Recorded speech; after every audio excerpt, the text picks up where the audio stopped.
Peace, beautiful people. In today's video, I'm working with two very large canvases using some very fun colors. If you're interested in that, then please stay tuned.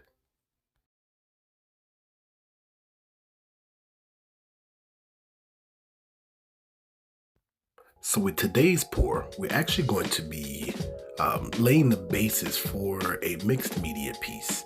Now we are starting with some antique gold.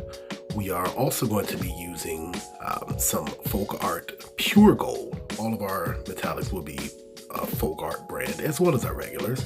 We're going to add in some true blue, which is a folk art true blue.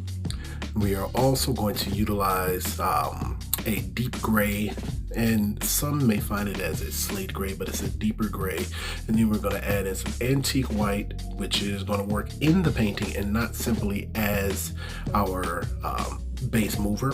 We're using two very large buckets for our mixing, and as I always do when I'm doing this type of pour, I always try to be even and consistent on what I'm putting in both of the actual containers.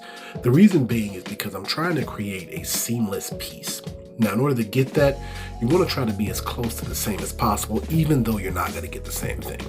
Both of these buckets are going to be flipped on the same canvas, and we're going to create our initial movements with them to start that pattern that we're working with.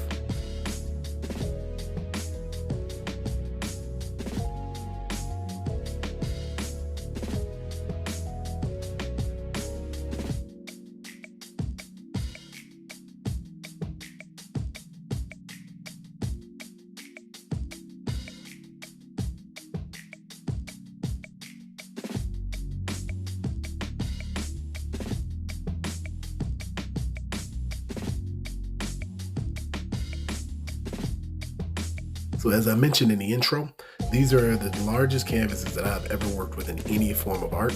They're 6 feet by 4 feet canvases, and they're going to be displayed horizontally in terms of layout as you're seeing them here, but they're going to be vertically stacked on a wall.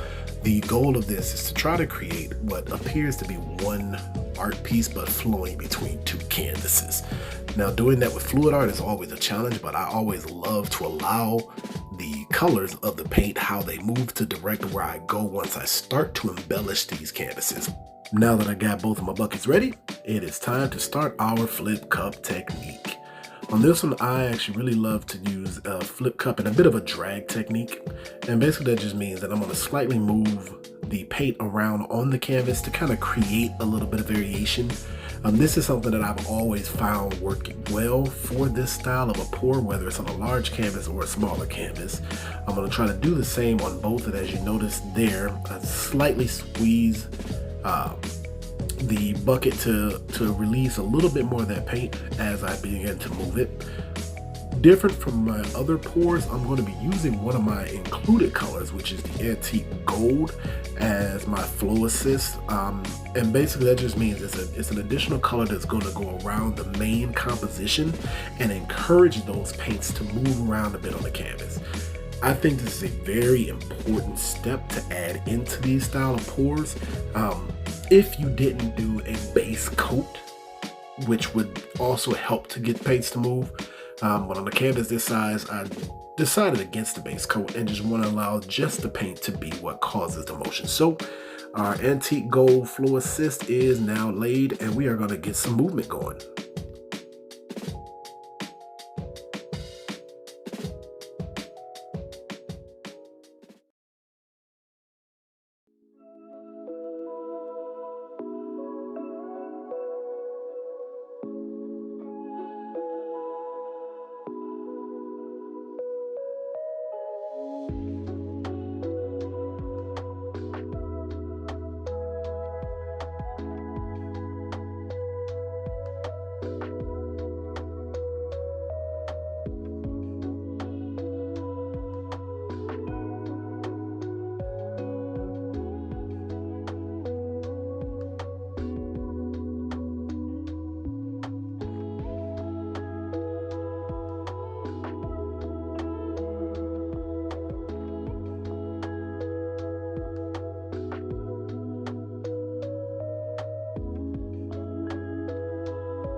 I believe one of the most challenging parts of this size of a pour is during the tilting process, because it's going to get to a point where even being 6'1", I can't see the colors moving as I'm tilting the canvas. But what I'm doing is I'll bring it down and kind of analyze where I see everything at and where it's going, and then decide about how much I think I should move it. Now this is going to create a lot of variation, and in a couple spots a little more movement than I wanted, but I still think it's going to help to encourage what I'm looking for. That's the beautiful thing about fluid art, is it is fluid. It's gonna move, it's gonna work, it's gonna flow, and the designs that you're gonna get are always so fun and always so intricate. So here's where we're going with it.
Now, I can say that I have likely tilted this canvas a lot more than I normally would do on my others, and that's mainly because there's so much paint for this large of a piece, and I did not want to allow that paint to simply pool anywhere on the canvas.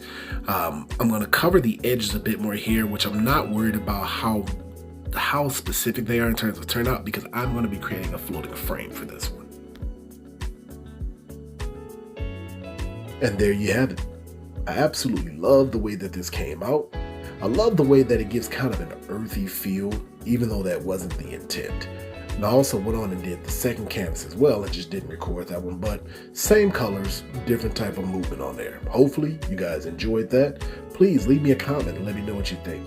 I'll also be posting the finished embellished project here soon, so please like and subscribe. Hopefully you'll have a great day. Go be great.